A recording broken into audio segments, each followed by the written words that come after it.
নমস্কাৰ মই পাৰ্থপ্ৰতিম বৰুৱাই আপোনালোক সকলোকে এক স্কুললৈ স্বাগতম জনাইছো। আজি আমি পুনৰ এটা ভিডিঅ লৈ আপোনালোকৰ মাজলৈ আহিছো। এই ভিডিঅটোত আমি আলোচনা কৰিম CWE কথা।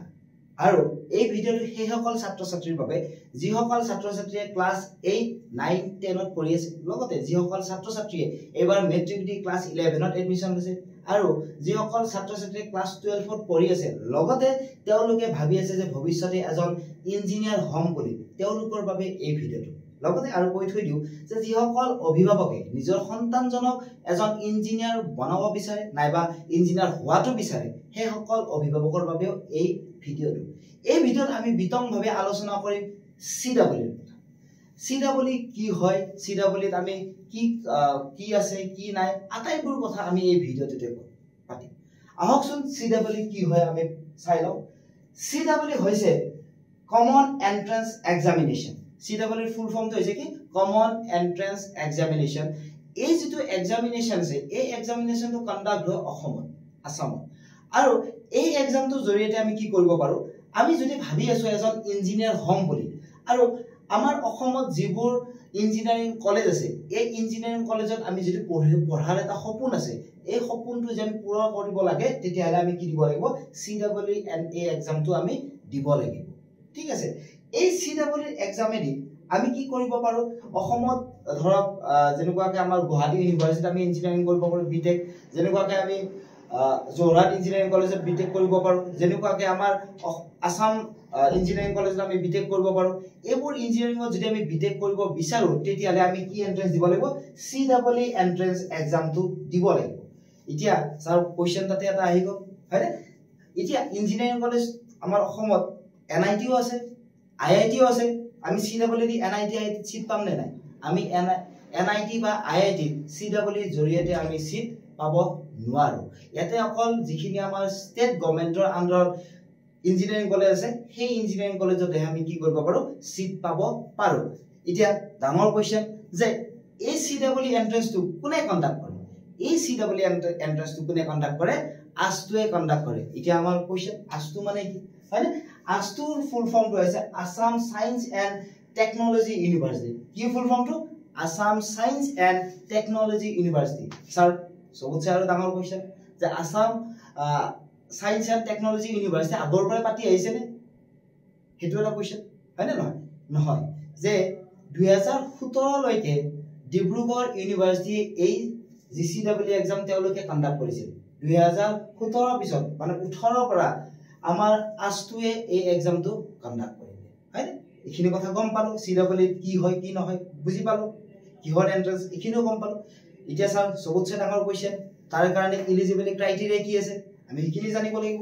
এলিজিবিলিটি ক্ৰাইটেৰিয়া যদি কথা কওঁ, আমি যিজন ছাত্ৰ বা ছাত্ৰীয়ে CWE এন্ট্ৰেন্স এক্সামটোত বহিব, তেওঁ হ'ব লাগিব কৰ?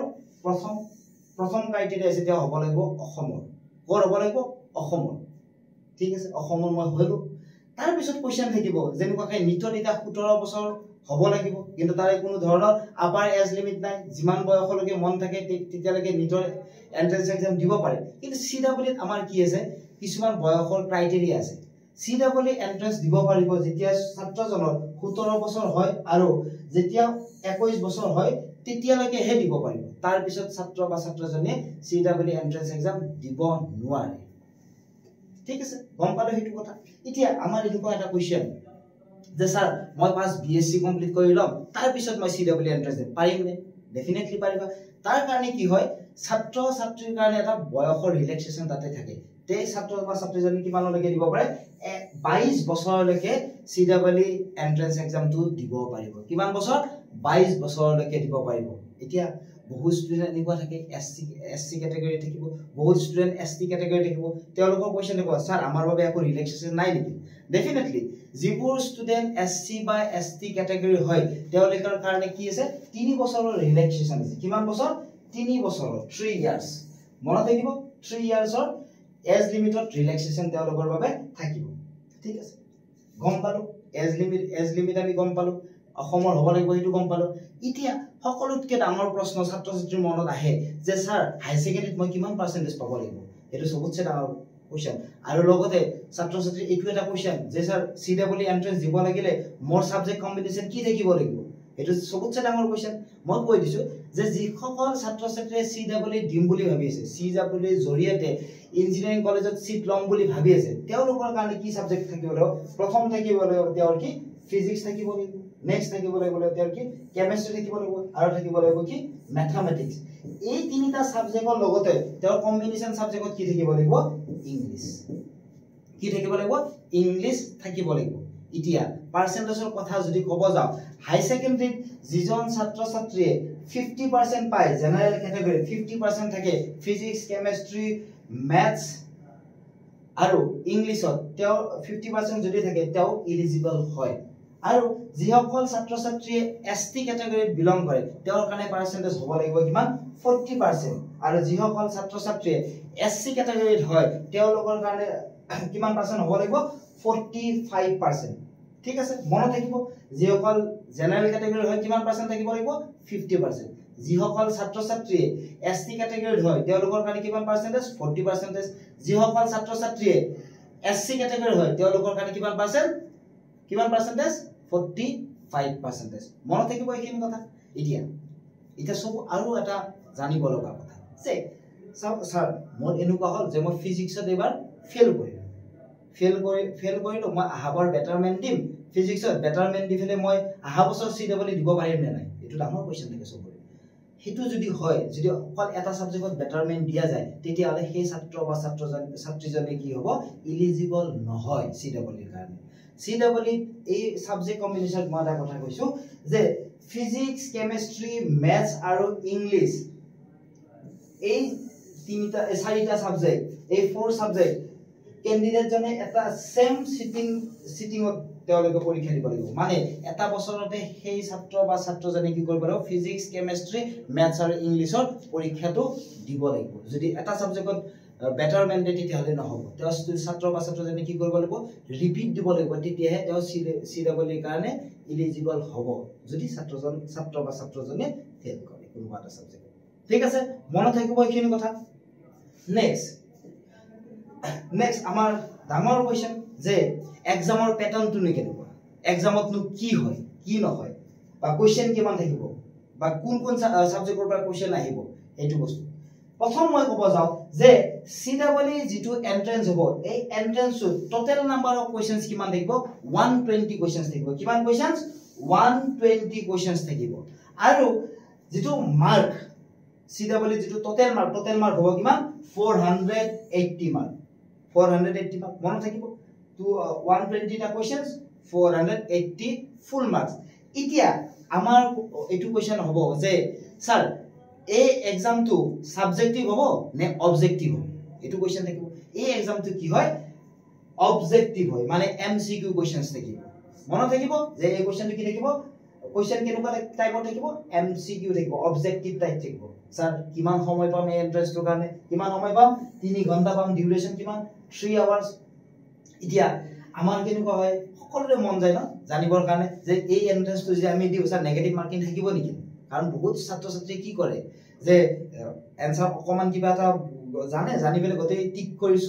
সব এটেম্প কৰি থাকে লাষ্টত যাই পেলে চাই ৰিজাল্টত নেগেটিভত মাৰ্ক আহে মানে কি থাকে এক্সামটোত নেগেটিভ মাৰ্কিং থাকে এনেকুৱাকে CEE তো কি থাকিব যদি কোনোবা ছাত্ৰ বা ছাত্ৰীয়ে এনসাৰটো শুদ্ধ কৰে তেওঁ কিমান পাব +4 কে পাব এটা কোৱেশ্চনৰ এগেইনষ্টত আৰু যদি ছাত্ৰ বা ছাত্ৰীজনীয়ে ভুল কৰি আহে ধৰক এনসাৰটো হ'ব লাগিছিল A টিক কৰি আহিছে B তেতিয়া যদি ভুল হয় তেওঁৰ কি হ'ব 1 মাৰ্ক ডিডাক্ট কৰা যাব কিমান মাৰ্ক 1 মাৰ্ক ডিডাক্ট কৰা যাব ঠিক আছে মনত থাকিব এইখিনি কথা নেক্সট এতিয়া কি সাবজেক্ট লাগিব হেতু বস্তু আকো ইম্পৰ্টেন্ট বস্তু সাবজেক্ট আমাৰ কি লাগিব ফিজিক্স লাগিব কেমিষ্ট্ৰি লাগিব আৰু কি লাগিব ম্যাথছ লাগিব এতিয়া sir question physics chemistry maths কোন ক্লাছৰ লাগিব এটো সবতছে ডাঙৰ কোৱেশ্চন ফিজিক্স কেমিষ্ট্ৰি ম্যাথছ কোন ক্লাছৰ লাগিব ক্লাছ 11 এন্ড ক্লাছ 12 ফৰ কি লাগিব ফিজিক্স কেমিষ্ট্ৰি আৰু ম্যাথছ লাগিব এতিয়া মই কৈ থৈ দিও যে ফিজিক্সৰ পৰা কোৱেশ্চনস থাকিব কিমান 40 টা কোৱেশ্চনস থাকিব কেমিষ্ট্ৰিৰ পৰা কিমান কোৱেশ্চনস থাকিব 40 কোৱেশ্চনস থাকিব আৰু ম্যাথমেটিক্সৰ পৰা কিমান কোৱেশ্চন থাকিব 40 কোৱেশ্চনছ থাকিব মনত থাকিব যে ফিজিক্সৰ পৰা কিমান কোৱেশ্চন 40 কোৱেশ্চন কেমিষ্ট্ৰিৰ পৰা কিমান কোৱেশ্চন 40 কোৱেশ্চন আৰু ম্যাথছৰ পৰা কিমান কোৱেশ্চন 40 কোৱেশ্চন এতিয়া আমি 40 কোৱেশ্চনক যদি 4 ৰে মাল্টিপ্লাই কৰো তে ম্যাথছত কিমান মাৰ্ক হ'ব 4 4 যে কিমান 16 160 মাৰ্ক 4 পৰা 160 মাৰ্ক পৰা ম্যাথছৰ পৰা তেনেকুৱাকৈ ফিজিক্সৰ পৰা কিমান হ'ব 160 মাৰ্ক কেমিষ্ট্ৰিৰ পৰা কিমান হ'ব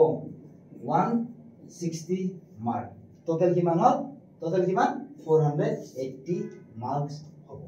মনত থাকিব এইখিনি কথা কতখিনি আটাইখিনি মনত থাকিব এক্সাম প্যাটাৰ্নটো ঠিক আছে next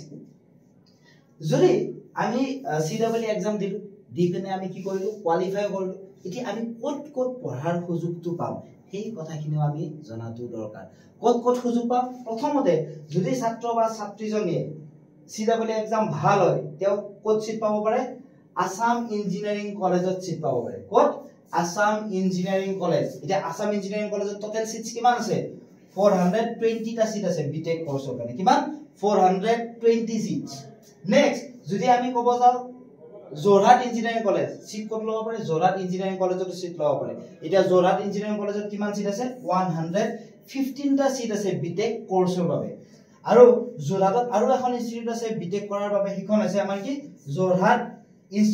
institute of Science and Technology কি Jorhat Institute of Science and Technology তাতেও কিমান সিট আছে 240 সিট আছে কিমান সিট 240 সিট কিহৰ কাৰণে বিটেকৰ বাবে ঠিক আছে নেক্সট যদি আমি চাব যাও ক'ত আছে আমাৰ কোকৰাঝাৰত এখন ইঞ্জিনিয়াৰিং কলেজ আছে নামটো কি বিন্নেশ্বৰ ব্ৰহ্ম ইঞ্জিনিয়াৰিং কলেজ কি বিন্নেশ্বৰ ব্ৰহ্ম ইঞ্জিনিয়াৰিং কলেজ তাতেও কিমান সিট আছে 240 টা সিট আছে নেক্সট আৰু ইঞ্জিনিয়াৰিং কলেজ কি আছে বৰাক ভেলী ইঞ্জিনিয়াৰিং কলেজ ঠিক আছে বৰাক ভেলী ইঞ্জিনিয়াৰিং কলেজত কিমান সিট আছে 240 সিট আছে বিটেকৰ বাবে নেক্সট আমাৰ কি আছে আৰু ধেমাজি ইঞ্জিনিয়াৰিং কলেজত কি আছে সিট 180 টা সিট আছে কিমান seat 180 seat next Golaghat engineering college আছে গোলাঘাট ইঞ্জিনিয়াৰিং কলেজত আমাৰ কিমান সিট আছে 180 টা সিট আছে নেক্সট আৰু আমাৰ কি আছে institute of Science and technology যিখন যত ক'ত আছে এইখন গুৱাহাটী ইউনিভাৰ্চিটি তো তাতে কিমান সিট আছে আমাৰ 130 টা সিট আছে বিটেক কোৰ্সৰ বাবে তো মনত থাকিব এইখিনি কথা যে আমাৰ আসাম ইঞ্জিনিয়াৰিং কলেজত 420 সিট আছে যোৰহাট ইঞ্জিনিয়াৰিং কলেজত 315 টা সিট আছে Jorhat Institute of Science and technology 240 টা সিট আছে বিন্নেশ্বৰ ব্ৰহ্মা ইঞ্জিনিয়াৰিং কলেজত 240 টা সিট আছে বৰাক ভেলী ইঞ্জিনিয়াৰিং কলেজত 240 টা সিট আছে ধেমাজি ইঞ্জিনিয়াৰিং কলেজত 180 টা সিট আছে গোলাঘাট ইঞ্জিনিয়াৰিং কলেজত 180 টা সিট আছে institute of Science and technology Guwahati university তাতে 130 টা সিট আছে আটাইবোৰ সিট কিহৰ বাবে বিটেক কোৰ্সৰ বাবে মনত থাকিব এইখিনি কথা আটাইখিনি নেক্সট স্যাৰ এই এন্ট্ৰেন্স এক্সামটো কোন জায়গাত হয় এক্সামৰ সেন্টাৰ পিনে কোন জায়গাত হয় হেতু জানিব লগা কথা কোন জায়গাত হয় মই জনাই দিছো প্ৰথম পদ হয় শিলচৰত হয় বঙাইগাঁৱত হয় নলবাৰীত হয় লখিমপুৰত হয় গুৱাহাটীত হয় তেজপুৰত হয় নগাঁৱত হয় যোৰহাটত হয় আৰু ডিব্ৰুগড়ত হয় এই সিডব্লিউ এন্ট্ৰেন্স এক্সাম মনত থাকিব ক'ত শিলচৰ বঙাইগাঁও নলবাৰী লখিমপুৰ গুৱাহাটী তেজপুৰ নগাঁও যোৰহাট আৰু ডিব্ৰুগড়ত এই এন্ট্ৰেন্সৰ কি হয় সেন্টাৰবোৰ হয় সাকে আপোনালোক সকলে গম পালে সিডব্লিউ এক্সামটো কি হয় হয়নে আৰু এই এক্সামটো কাট অফ কেনেকুৱা হয় যোৱা বছৰ কিমান কাট অফ গৈছিল এই আটাইবোৰ কাট অফক ৰিলেটেড কৰি ফেলে মই পুনৰ এটা ভিডিও লৈ ফেলে আপোনালোকৰ মাজলৈ আহিম আজিলৈ এই ভিডিওটো ইখিনি আছিল আশা কৰো আপোনালোকে ভাল পাইছে যদি কিবা সুধিব লগা থাকে আপোনালোকে কমেন্ট বক্সত আমাক কমেন্ট কৰি ফেলে জনাব আৰু যদি কিবা আপোনালোকে ইনফৰমেশন লাগে কিবা কোৰ্সৰ বিষয়ে আপোনালোকে জানিব লগা থাকে আমাক কমেন্টৰ জৰিয়তে জনাব আমি আপোনালোকৰ আগত ভিডিও আকাৰে দিবৰ বাবে চেষ্টা কৰিম আজিলৈ ইখিনি ধন্যবাদ